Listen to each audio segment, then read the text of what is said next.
ஸ்ரீ விஷ்ணு அசோசியேட்ஸும் உமறுப்புலவர் வாரிசுகள் இலக்கிய அறக்கட்டளையும் இணைந்து நடத்துகின்ற இஸ்லாமிய இலக்கிய ஆளுமைகளுக்கான கருத்தரங்கு மற்றும் விருது வழங்கும் விழாவிலே பங்கேற்றிருக்கக்கூடிய அத்துணை பேருக்கும் என் மனதிற்குள்ளே மழை பொழிகின்ற அன்பையும் நல்வாழ்த்துக்களையும் உரித்தாக்கிக் கொள்கின்றேன். நம் அனைவர் மீதும் ஏக இறைவனின் சாந்தியும் சமாதானமும் என்றென்றும் நிலவட்டுமாக.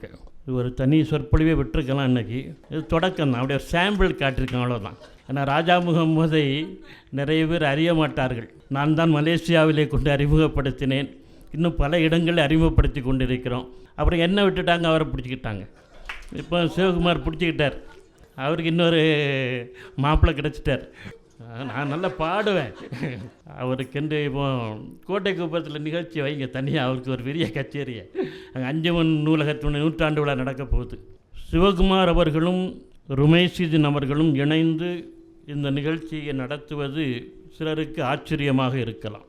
என்னை பொறுத்தளவில் இது ஆச்சரியப்படுவதற்கு ஒன்றுமே இல்லை. முஸ்லீம்கள் தமிழ் சமூகத்துக்கு நிறைய பங்களிப்புகளை கொடுத்திருக்கிறார்கள். அதையெல்லாம் பேசுவதற்கு வரவில்லை. என்றால் நிறைய இனிப்பு வகைகளை அறிமுகம் செய்திருக்கிறார்கள். திருநெல்வேலி என்று சொன்னால் அல்வா ஞாபகத்துக்கு வரும். அல்வா கொடுத்துட்டாமா, அதுக்கு வேறு அர்த்தம். ஆனால் உலகத்துக்கே அல்வா கொடுத்தவர்கள் பாய்மார்கள் தான். ஏன்னா அல்வாவை நாங்கள் தான் அறிமுகப்படுத்தினோம். அதுபோல் முஸ்லீம்கள் அறிமுகப்படுத்திய ஒரு அருமையான இனிப்பு பூந்தி. பூந்தி என்று சொன்னால் அரபு மொழியிலே துளி என்று அர்த்தம். மழை துளி போல் அது இருக்கின்ற காரணத்தினால் அதற்கு பேர் பூந்து. நம்ம பேச்சு வழக்கில் பூந்தி ஆக்கிட்டோம். முஸ்லீம்கள் அறிமுகப்படுத்திய பூந்தியை ஒரு கை நிறைய எடுத்து இறுக்கி பிடித்தோம் என்று சொன்னால் லட்டுவாக மாறிவிடும். முஸ்லீம்கள் அறிமுகப்படுத்திய பூந்தி 5 விரல்களின் அணைப்புக்குள் அகப்பட்டு லட்டுவாக மாறி திருப்பதி வெங்கடாச்சல சன்னிதானத்திலே பிரசாதமாக இனிக்கிறது என்று சொன்னால் சிவகுமாரும் ருமேஷிதனும் இணைந்து இந்த நிகழ்ச்சியை நடத்துவதில் என்ன ஆச்சரியம் இருக்கிறது? ஒரு ஆச்சரியமும் இல்லை. இது நம்முடைய பண்பாட்டினுடைய செழுமையை காட்டுகின்ற அற்புதமான நிகழ்வாக நான் கருதுகின்றேன். இந்த நிகழ்வைத்தான் கொண்டாட வேண்டும். இது போன்றவர்களைத்தான் சமூகத்திலே முன்னிறுத்த வேண்டும். அதற்கான ஒரு விதை வேர் இங்கே தொடங்கியிருக்கிறது, போடப்பட்டிருக்கிறது என்பதுதான் இந்த நிகழ்ச்சியினுடைய சிறப்பாக நான் கருதுகின்றேன். சதாவதானி செய்குத்தம்பி பாவலர் நாஞ்சில் நாட்டிலே குமரி மாவட்டத்திலே கோட்டார்பதியிலே பிறந்தவர். ஒரு விவசாய குடும்பம் இல்லை, அது ஒரு நெசவாளி குடும்பத்திலே பிறந்தவர். 4ஆம் வகுப்பு வரை தான் பள்ளி சென்று படித்தார். அதுவும் மலையாளம் தான். அப்போ திருவிதாங்கூர் சமஸ்தானது மலையாளத்தில் மொழி தான் படிக்க முடியும். 4 வகுப்புக்கு மேல் படிப்பதற்கான சூழல் குடும்பத்தில் இல்லை, வறுமை சூழல். நெசவு வேலையிலே கூலி தொழிலாளியாக செயல்பட்டு கொண்டிருந்த குடும்பத்தை சார்ந்தவர்களாக இருந்த காரணத்தினால் தமிழ் கற்கும் ஆர்வத்திலே பட்டாரியார் தெருவிலே போய் நின்றார். ஒரு ஆளுமை எப்படி எங்கே உருவாகிறது என்பதை சொல்கின்றேன். பட்டாரியார் தெருவிலே சங்கர் நாராயண அண்ணாவியார் என்று ஒரு தமிழ் புலவர். அவருக்கு ஒரு மாதத்துக்கு அரை பணம் கொடுக்கணும். அரை பணம்னா 8 அணா கொடுக்கணும். அப்போ தான் தமிழ் சொல்லி கொடுப்பார். ஆனால் கொடுக்கறதுக்கு ஒன்றும் இல்லை, அவர்கிட்ட வீட்டிலையும் ஒன்றும் இல்லை. போய் நிற்கிற பொழுது இவருடைய தமிழ் கற்கின்ற ஆர்வத்தை பார்த்து சங்கரநாராயண அண்ணாவியார் சதாவதானி செய்குத்தம்பி பாவலருக்கு தமிழ் கற்பித்தார். ஈற்றடி கொடுத்து வெண்பா பாடுகின்ற கலையை கற்பித்து கொடுத்தார். 12 வயதிலேயே கவிதை பாடுகின்ற ஆற்றலை வளர்த்து கொடுத்தார். 16 வயதிலே அந்தாதி பாடி இலக்கியம் பாடுகின்ற தகுதி உடையவராக உருவாக்கியவர் சங்கர் நாராயணன் அண்ணாவியார். செய்குத்தம்பி பாவலுடைய மாண்பை இன்றைக்கு பேசிக்கொண்டிருக்கிறேன் என்று சொன்னால் சங்கர் நாராயண அண்ணாவியார் என்று சொல்லக்கூடிய ஒரு மகத்தான மாமனிதர் பின்னால் இருக்கின்றார். அப்படியே சென்னைக்கு வருகிறார். கோட்டாறு ஞானியார் சாஹிபினுடைய மெய்ஞான திருப்பாளர் திரட்டை பதிப்பிப்பதற்காக வருகிற பொழுதுதான் அங்கே அன்றைக்கு பிரபல்யமாக இருந்த ஸ்ரீ பத்மவிலாசா அச்சகத்தினுடைய உரிமையாளர் இட்டா பார்த்தசாரதி அவர்தான் பாவலரை உலகத்துக்கு அறிமுகப்படுத்தியவர். பிழைத்திருத்துகின்ற அவருடைய தமிழ் புலமையை அறிவை பார்த்து அங்கேயே பணிக்கு அமர்த்துகின்றார். அச்சுப்படை திருத்தக்கூடிய பணிக்கு அங்கு அமர்த்திய பொழுதுதான் இட்டா பார்த்தசாரதி தான் அவரிடம் சீரா புராணத்துக்கு உரை எழுதுங்கள் என்று சொன்னார். சீரா புராணத்துக்கு 2 தொகுதிகளாக பாவலர் உரை எழுதினார் என்று சொன்னால் அதை எழுத வைத்தது இட்டா பார்த்தசாரதி.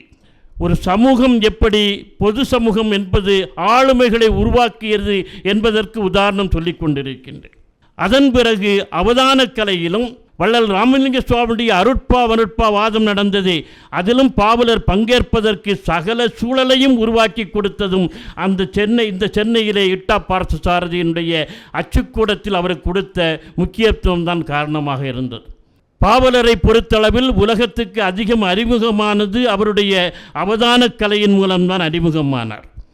1906 கோட்டாரிலே மாலிக் தினார் பள்ளிவாசல் முற்றத்திலே முதலாக சோடாவதானம் செய்தார். 8 அவதானங்களை செய்வது அட்டாவதானம், 10 தசாவதானம், 16 சோடாவதானம், 100 சதாவதானம். சோடாவதான நிகழ்ச்சியை செய்தார். தலைமை தாங்குவதற்கு தன்னுடைய குருநாதர் சங்கர் நாராயண அண்ணாவியைத்தான் அழைத்தார். சோடாவதான நிகழ்ச்சி மிகப்பெரிய வெற்றிகரமான நிகழ்ச்சியாக அமைந்தது. நிறைய பரிசு பொருட்களும் பணமும் குவிந்தது. எல்லாம் ஒரு துண்டில் கட்டி தன்னுடைய குருநாதர் மடியிலே கொண்டு வைத்தார். குரு தட்சிணையாக கொடுத்தார். 1907 மார்ச் 10 இட்டா பார்த்தசாரதியுடைய பெரும் முயற்சியின் காரணமாக சென்னை விக்டோரியா பக்பளி மகாலிலே 100 அவதானங்களை ஒரே நேரத்தில் நிகழ்த்தக்கூடிய சதாவதான நிகழ்ச்சி அன்றைக்கு வித்வான் கண்ணப்ப முதலியார் தலைமையிலே அன்றைக்கு நடந்தது. முன்னால் பார்த்தால் மறைமலை அடிகள், டிகேசி, இந்து சுதேசமித்திரன் பத்திரிகை ஆசிரியர் ஜி சுப்பிரமணிய ஐயர், பெரிய பெரிய இலக்கிய ஆளுமைகள் அறிவாளிகள் எல்லாம் உட்கார்ந்திருக்கிறார்கள். நாவில் மெஞ்ஞான நாதா மெஞ்ஞான நாதா மெஞ்ஞான நாதா என்ற உச்சரிப்பு. கையிலே ஒரு லாடச்சங்கிலியை உருட்டி கொண்டே அவர் நிகழ்ச்சி ஆரம்பித்த பொழுது சுப்பிரமணியர் எழுந்து சொன்னார், பாவலரே கடவுள் வாழ்த்தோடு தொடங்குங்கள், அதுவும் கடவுள் வாழ்த்து சிலேடையாக இருக்க வேண்டும் என்றார். இருபொருள் பாடுவது சிலேடை நாம் அறிந்தது. ஆனால் பாவலர் என்ன செய்தால் கடவுள் வாழ்த்தினுடைய முதல் தொடரை 5 பொருள்படும்படியாக சிலேடையாக பாடினார். சிரமார் உடையான் திருமா வடியை திறமாய் நினைவார் சிரமே பணிவார், பரமா தரவா பருகார் உருகார் வரமா தவமே மலிவார் பொலிவார். என்ன சந்தம் பாருங்க. அதில் சிரமாருடையான் என்று சொல்லக்கூடிய அந்த தொடருக்கு பாவலர் 5 பொருள்பட விளக்கம் சொன்னார். சிரம் 6 உடையான், சிரத்திலே ஆற்றை கங்கை ஆற்றை சூடியுள்ள சிவபெருமான். சிரம் 6 உடையான், சிரம் 6 உடையான், 6 சிரங்களை பெற்று 6 முகன் என்று பெயர் பெற்ற முருகப்பெருமான். சிரம் மாறுடையான், மாறுபுடையான், மாறுபட்ட சிரத்தை உடைய யானை முகத்தை உடைய விநாயகப் பெருமான். சிரம் 6 உடையான், சிரத்தை ஆற்றிலே வைத்து ஸ்ரீரங்கம் காவிரி ஆற்றிலே பள்ளி கொண்டிருக்கக்கூடிய விஷ்ணு பெருமான். சிரம் என்றால் தலை, 6 என்றால் வழி, எனக்கு தலையாய வழியை காட்டக்கூடிய என்னுடைய இறைவன் அல்லாஹ் என்று ஒரு சொற்றொடருக்குள்ளே 5 கடவுள்களை கொண்டு வந்து நிறுத்திய பெருமை பாவலருக்கு உண்டா? தமிழுக்கு உண்டு. தமிழின் பெருமையை பாவலர் அன்றைக்கு சொன்னார். உலகத்தில் எந்த மொழியும் ஒரு தொடருக்குள்ளே இப்படி சாதனையும் வித்தையும் நிகழ்த்த முடியாது. பாவலர் அப்படி செய்தார். 5 புலன்களையும் சோதிப்பார்கள். அங்கே 5 அறிவையும் சோதிப்பார்கள். காலையிலே சென்னையிலே ஏதாவது ஒரு பகுதியில் இருந்து ஒரு கிணற்று தண்ணீரை 5 கிணற்று தண்ணீரை கொண்டு வந்து கொடுப்பாங்க. கோடம்பாக்கம், ஆவடி, கிண்டி என்று 5 பகுதியில் உள்ள தண்ணீரை கொண்டு வந்து கொடுப்பாங்க. மாலையிலே நிகழ்ச்சி நடக்கிற பொழுது அதில் 1 மிடர் தண்ணீரை குடிப்பார். ஒவ்வொரு கிணற்று தண்ணீரிலும் 1 மிடர் குடித்து சுவையை அறிந்து கொள்வார். மாலையிலே நிகழ்ச்சி நடக்கிற பொழுது ஏதேனும் ஒரு கிணற்றிலிருந்து ஒரு தண்ணீரை கொண்டு வந்து கொடுத்தால் அந்த 1 மிடர் தண்ணீரை அறிந்துவிட்டு இது புரசைவாக்கத்து கிணற்று தண்ணீர் என்று சொல்லிவிடுவார். நம்ம காலையில் என்ன சாப்பிட்டோம் நினைவு இருக்கா? எனக்கு நினைவில்லை. காலையில் 8 வெண்கல பாத்திரங்களில் என்ன செய்வார்கள்? விதவிதமான எடையுடைய வெண்கல பாத்திரங்களிலே மரச்சுத்தியலால் அடித்து ஓசை எழுப்புவார்கள். இது இவ்வளவு எடை உள்ள வெண்கல பாத்திரத்திலிருந்து வருகின்ற ஓசை, இது இவ்வளவு எடை உள்ள வெண்கல பாத்திரத்திலிருந்து வருகின்ற ஓசை என்று. மாலையிலே நிகழ்ச்சி நடக்கிற பொழுது ஏதாவது ஒரு வெண்கல பாத்திரம் நாங்கன்னு ஒரு சட்டை தட்டுவாங்க. அவர் சொல்வார், இது இவ்வளவு எடை உள்ள வெண்கல பாத்திரத்திலிருந்து வருகின்ற ஓசை என்பாங்க. ஆச்சரியம். மார்பிலை மேலே சட்டமன்று அணிஞ்சிருக்க மாட்டார். மார்பிலை நெல்லை எரிந்து கொண்டிருப்பார் இடையிடையே ஒருவர். பின்னால் ஒரு சிறு கற்களை எரிந்து கொண்டே இருப்பார். அங்கே ஒரு தடவை இடைவெளி விட்டு மணி ஓசை கேட்டுக்கொண்டே இருக்கும். இன்னொருவர் கூட்டத்தில் இருந்து அடிக்கடி எழுந்து உட்காருவார். ஏன்னா அந்த கண்புல நிறைவுக்கு திடீரென்று நிறுத்தி எத்தனை மணிகள் நெல்மணிகள் மார்பில் எரியப்பட்டனன்னு சொல்லிடுவார். எத்தனை கற்கள் எரியப்பட்டன, எத்தனை மணி ஓசை கேட்டது, அவர் எத்தனை முறை எழுந்து உட்கார்ந்தார் என்றெல்லாம் சொல்லிவிடுவார். இப்படி 5 புலன்கள் சார்ந்த அற்புதத்தை அவர் அன்றைக்கு நிகழ்த்தி கொண்டிருந்தார். ஒரு பக்கம் சீட்டாட்டம் நடந்து கொண்டிருக்கும். 4 பேர் சீட்டாடுவார்கள், 3 பேர் தான் உட்கார்ந்துருப்பாங்க. ஒரு ஆள் இவர் ஒரு கை. இன்னொரு பக்கம் ஆடு விளையாட்டம் நடந்து கொண்டிருக்கும். 2 பேர் உட்கார்ந்திருப்பார்கள். ஒருவர் யார் என்று சொன்னால் 2 பேரில் ஒருவர் இவர். இடையிடையே போய் சீட்டை மாற்றி போடுவார். இங்கே காய்களை நகர்த்துவார். கடைசியில் சீட்டாட்டத்திலும் வென்று விடுவார், ஆடு விளையாட்டத்திலும் வென்று விடுவார். திருக்குறளிலிருந்து கேள்வி கேட்பார்கள், இலக்கண விளக்கம் கேட்பார்கள், ஈட்டடி கொடுத்து பாடுவார். நிறைய பேசிக்கொண்டிருந்தார். அதில் பிரமாதமான விஷயம் ஈட்டை கொடுத்து பாடச் சொல்வது தான். அப்படியே பாடுவார். அப்படி கொடுக்கப்பட்ட ஒரு அற்புதமான வரி, கண்கட்ட பின் என்றும் காணா காட்சியை கண்டனரே. கூட்டத்தில் சின்ன சலசலப்பு. கண்கட்ட பின் எப்படி காட்சியை பார்க்க முடியும்? கண்கட்ட பின் என்றும் காணா காட்சியை கண்டனரே. என்ன வரி, என்ன அடி ஈட்டடின்னு கேட்டார். கண்கட்ட பின் என்றும் காணா காட்சியை கண்டனரே. இந்த ஈட்டடிக்கு அப்போ இது கட்டளை கழிச்சொல்ல பாடணும். முந்தைய அடியினுடைய ஈட்டுச்சீர் இரு அப்படின்னு சொல்லிட்டு போயிட்டார். முந்தைய அடியினுடைய ஈட்டுச்சீர் இரு கண்கட்ட பின். முந்தைய கேள்விகளுக்கு பதில் சொல்லிட்டு வந்து பாடினார். கண்கட்ட பின் என்றும் காணா காட்சியை கண்டனர். ஈட்டடி கட்டளை கழிச்சொல்ல பாடணும். விண் தொட்ட செய்யும் தருமலி காணில், விண் தொட்ட செய்யும் தருமலி காணில் மிகு திண்ணனார் பண்பட்ட செந்தமிழ் பாவாணர் போற்றும் பரமன் விழி புண்பட்டதென்று தம் இரு கண்ணை பெயர்த்து பொருத்தி இரு கண்கட்டவின் என்றும் காணா காட்சியை கண்டனரே. கண்ணப்ப நாயனாருக்கு எப்படி அம்மையப்பனாக சிவன் தரிசனம் கொடுத்தான். இரு கண் கட்டவின் தானே. எங்கே போயிட்டார் பாருங்க. உடனே கண்ணப்ப முதலியார் எழுந்தார். முகம்மதியரிலும் நீர் மகாமதி படைத்தவர், எனக்கு உமக்கு மகாமதி என்று சொல்லக்கூடிய சேக்குத்தமிப்பாடு பட்டத்தை தருகிறேன் என்று சொன்னார். அவதான கலையிலே அவர் நிகழ்த்தி காட்டிய அற்புதத்தை மணிக்கணக்காக பேசலாம். அவ்வளோ அற்புதங்களை நிகழ்த்தியிருக்கிறார். நிறைய இலக்கியங்களை பாடியிருக்கிறார். இலக்கியங்களை பாடுவது என்று சொல்லக்கூடியதெல்லாம் அவருடைய சொந்த பாடல்கள் அற்புதமான விஷயம். அதில் மிக முக்கியமான ஒரு இலக்கியம் நபிகள் நாயகம் ஆன்மீக மஞ்சள், திருக்கோட்டாட்டு பதிட்டு பந்தாதி, நாகூர் திரிபந்தாதி, தம்சுதீன் ஆசிம் கோவை, இன்னொரு கலம்பகம் என்று நிறைய இலக்கியங்கள் பாடியிருக்கிறார். இதில் அந்த நபிகள் நாயகம் ஆன்மீக மஞ்சள் முழுக்க நபிகளாருடைய சீர்திருத்தத்தை தான் பாடுகிறார். சீர்திருத்த கருத்துக்களைத்தான் பாடுகிறார். முழுக்க நபிகள் நாயகத்துடைய சீர்திருத்த கருத்துக்களை அற்புதமான நடையிலே அவர் பாடி தந்திருக்கின்றார். பெருமானாருடைய காலகட்டத்திலே அரபகத்திலே அன்றைக்கு பெண் குழந்தைகள் பிறந்தால் உயிரோடு புதைத்தார்கள். வரலாறு தெரியும், பேசுவதற்கு நேரமில்லை. நம்ம ஊரில் கள்ளிப்பாலை கொடுத்து தான் கொண்டார்கள். அங்கே அப்படி அல்ல, 3 வயது 4 வயது ஆன பிறகு உயிரோடு புதைத்து கொண்டார்கள். பெருமானார் என்ன செய்தார்? அதை தடை செய்தார்கள். தாயின் காலடியின் கீழ் சொர்க்கம் இருக்கிறது என்று கண்ணியப்படுத்தினார்கள். அவர்களுக்கு வாழ்வுரிமை வேண்டும் என்று சொன்னால் பொருளாதார உரிமை வேண்டும் என்று அவர்களுக்கு சொத்துரிமையை கடமையாக்கினார்கள். இதெல்லாம் சாதனை நிகழ்த்தினார்கள். இதை பேசுகிறவர் சொல்வார், பெற்ற சிறு பெண்மகவை பேணி ஊர்ப்புறத்தே உற்றகுழி தோண்டி புதைத்து ஓகையிடும் அற்றமிலா வன்கணரும் அன்புணர்ச்சி கண்டுவரு பற்றவழி வழிகாட்டும் எங்கள் பண்புடைமை போற்றோமோ பாந்த நபி நாயகமே பண்புடைமை போற்றுமை என்று ஒவ்வொரு சீர்திருத்த கருத்துக்களையும் பாடுவார். எல்லாமே சீர்திருத்த சிந்தனைகளை, பெருமானுடைய அற்புதமான சீர்திருத்தங்கள் முழுக்க நபிகள் நாயகம் ஆன்மீக மஞ்சளில் பாடப்பட்டிருப்பதை காணலாம். பாவலருடைய மிகப்பெரிய பங்களிப்பு என்று சொல்லக்கூடியது என்ன என்று சொன்னால், வள்ளல் ராமலிங்க சுவாமியுடைய அருட்பாவுக்காக வேண்டி வாதிட்டது தான். அது ஒரு 1/2 நூற்றாண்டு காலம் தமிழகத்தில் நடந்த பெரிய விவாதமாக இருந்தது. யாழ்ப்பாணத்தில் இருந்து ஆறுமுக நாவலிருந்து சைவ பழம், பழுத்த பழம் சிதம்பரம் கோயிலுக்கு வருகிறார். மிகப்பெரிய இலக்கண வித்தகர், மிக பெரும் அறிவாளி. பைபிளுக்கே விவிலியத்திற்கே அன்றைக்கு தமிழில் முதலாக விவிலியத்தை தமிழில் மொழிபெயர்த்து சிறப்பெல்லாம் அவருக்கு உண்டு. ஆனால் நடராஜர் கோயிலே வந்து சாமி கும்பிடுகிற பொழுது அங்கே அருட்பா பாடப்படுகிறது. அரணும் அரியும் ஒன்றென காண்பீர் நிறுத்துண்டர். அரணும் அரியும் எப்படி ஒன்றாக முடியும்? சிவனும் விஷ்ணு ஒன்றாக முடியுமா? பாடக்கூடாதுன்னு அங்கே தான் பிரச்சனை ஏற்படுகிறது. ஏற்கனவே வள்ளலாருடைய சீர்திருத்த சிந்தனைகளுக்கு எதிராக சைவ மடங்கள் பேசிக்கொண்டிருந்த பொழுது ஆறுமுகநாவலுடைய வருகை அவர்களுக்கு சாதகமாக அமைந்து விட்டது. எனவே வள்ளலாருடைய பாடல்களை இனி கோயில்களில் பாடக்கூடாது என்று முடிவெடுக்கிறார்கள். ஏனென்றால் அவை அருட்பா அல்ல, மருட்பா.